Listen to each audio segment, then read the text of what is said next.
આવૃત્તિ ચિહ્ન.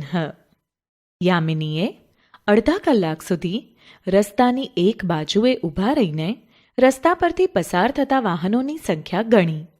તેને અહીં દર્શાવેલ કોષ્ટકમાં ચિહ્ન સ્વરૂપે દર્શાવ્યા. એક સાયકલની સામે એક રેખા ખેંચી. જ્યારે બીજી સાયકલ રસ્તા પરથી પસાર થઈ ત્યારે તેને માટે તેણે તેમાં એક બીજી લીટી ઉમેરી. આથી આ રીતે દર્શાવેલ બે લીટી એટલે કે બે સાયકલ અને તે જ પ્રમાણે લીટીની સંજ્ઞા ઉમેરતા આ એટલે કે 5 સાયકલો થાય. આમ રસ્તા પરથી પસાર થતા જુદા જુદા વાહનોને લીટીની સંજ્ઞા દ્વારા દર્શાવ્યા, જેને આવૃત્તિ ચિહ્નો કહે છે. યામિનીએ બનાવેલ આ કોષ્ટકમાં દરેક પ્રકારના વાહનોની કુલ સંખ્યા લખીએ. અહીં આ આવૃત્તિ ચિહ્ન એટલે 5નું એક જૂથ. આવૃત્તિ ચિહ્નના કોલમમાં સાયકલની સામે 5-5ના 5 જૂથ અને 3 રેખાઓ દર્શાવેલ છે. તેથી સાયકલની કુલ સંખ્યા 28 થાય. આવૃત્તિ ચિહ્નના કોલમમાં કારની સામે 5-5ના 2 જૂથ અને 2 રેખાઓ દર્શાવેલ છે. તેથી કારની કુલ સંખ્યા 12 થાય.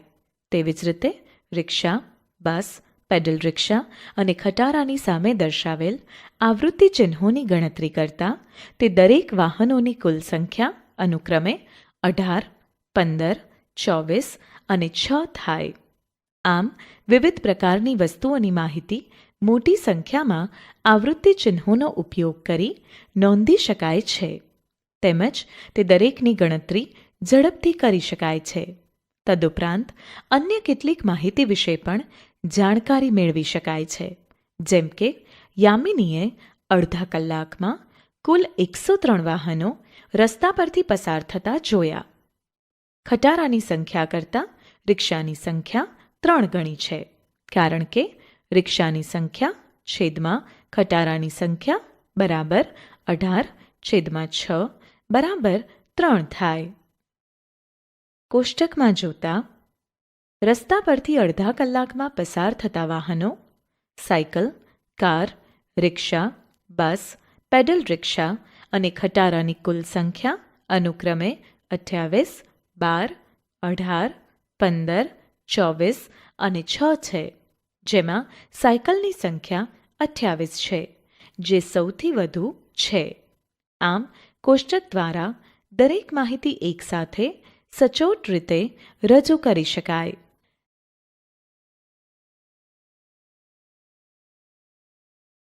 વર્તુળ આલેખ. અહીં એક વર્તુળ આલેખ દર્શાવેલ છે, જેમાં વિદ્યાર્થીઓ જે કામમાં માતા પિતાને મદદ કરતા હતા તે કામના નામ અને વિદ્યાર્થીઓની સંખ્યા દર્શાવેલ છે. અહીં આ વર્તુળ આલેખ પરથી જુદી જુદી માહિતી મેળવીએ. વાસણ સાફ કરવામાં મદદ કરતા વિદ્યાર્થીઓની સંખ્યા 15 છે. ખાવાનું બનાવવામાં અને પીરસવામાં મદદ કરતા વિદ્યાર્થીઓની સંખ્યા 25 છે. ઘરની સફાઈ કરવામાં મદદ કરતા વિદ્યાર્થીઓની સંખ્યા 10 છે. કપડાં ધોવાના કામમાં મદદ કરતા વિદ્યાર્થીઓની સંખ્યા 3 છે.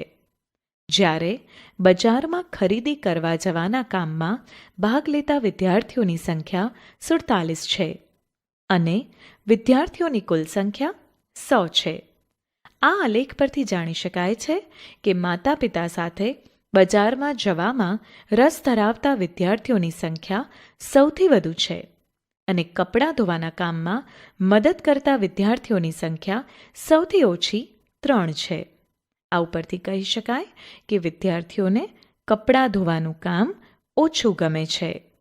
કુલ વિદ્યાર્થીઓની સંખ્યા અને ખાવાનું બનાવવા અને પીરસવામાં મદદ કરતા વિદ્યાર્થીઓની સંખ્યાનો ગુણોત્તર લેતા 100/25 બરાબર 4 મળે છે.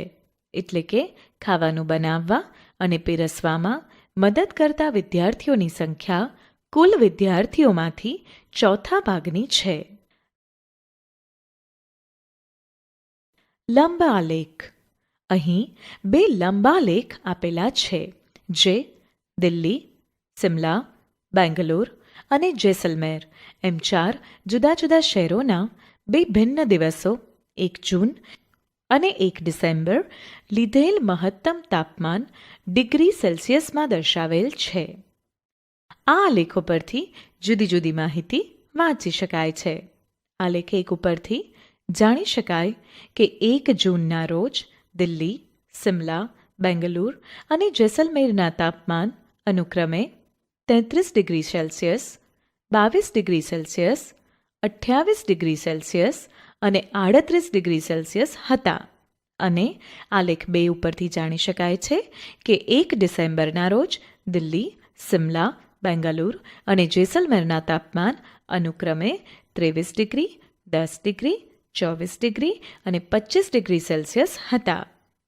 બંને આલેખનો અભ્યાસ કરી જાણી શકાય કે 1 જૂનના રોજ જેસલમેર શહેરનું તાપમાન 38 ડિગ્રી સેલ્સિયસ કે જે 4 શહેરોમાં સૌથી વધુ છે.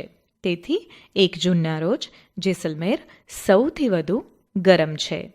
તેવી જ રીતે 1 ડિસેમ્બરના રોજ સિમલાનું તાપમાન 10 ડિગ્રી સેલ્સિયસ છે, જે બીજા શહેરોની સરખામણીમાં સૌથી ઓછું છે.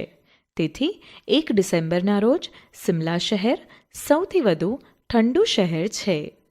હવે 1 જૂન અને 1 ડિસેમ્બરના રોજના દરેક શહેરના તાપમાનનો તફાવત લેતા દિલ્હી, સિમલા, બેંગલુર અને જેસલમેરના તાપમાનનો તફાવત અનુક્રમે 33 ડિગ્રી ઓછા 23 ડિગ્રી સેલ્સિયસ બરાબર 10 ડિગ્રી સેલ્સિયસ, 22 ડિગ્રી ઓછા 10 ડિગ્રી સેલ્સિયસ બરાબર 12 ડિગ્રી સેલ્સિયસ, 28 ડિગ્રી ઓછા 24 ડિગ્રી સેલ્સિયસ બરાબર 4 ડિગ્રી સેલ્સિયસ, 38 ડિગ્રી ઓછા 25 ડિગ્રી સેલ્સિયસ બરાબર 13 ડિગ્રી સેલ્સિયસ મળે છે, જેમાં બેંગલુર શહેરના તાપમાનમાં ઓછો ફેરફાર 4 ડિગ્રી સેલ્સિયસ જોવા મળે છે. દરેક પરિવારમાં દરેકને મમ્મી પપ્પા, દાદા દાદી, નાના નાની, દાદા દાદીના માતા પિતા, નાના નાનીના માતા પિતા હોય.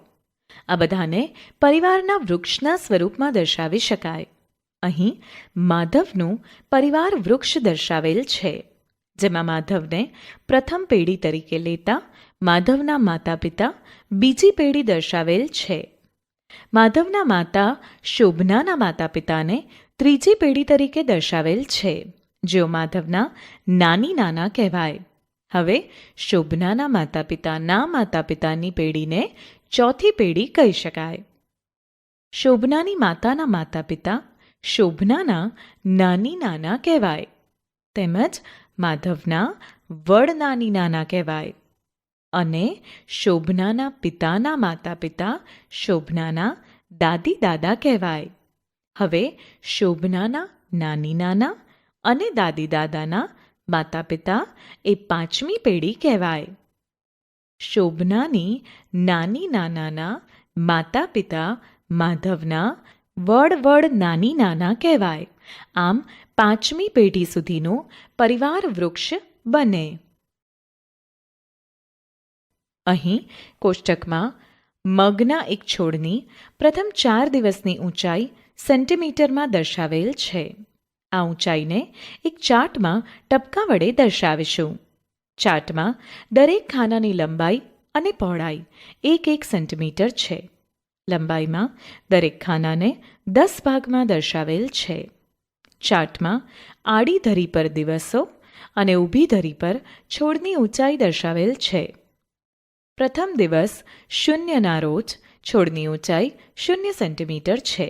તેથી ચાર્ટમાં 0 આગળ ટપકું કરીશું.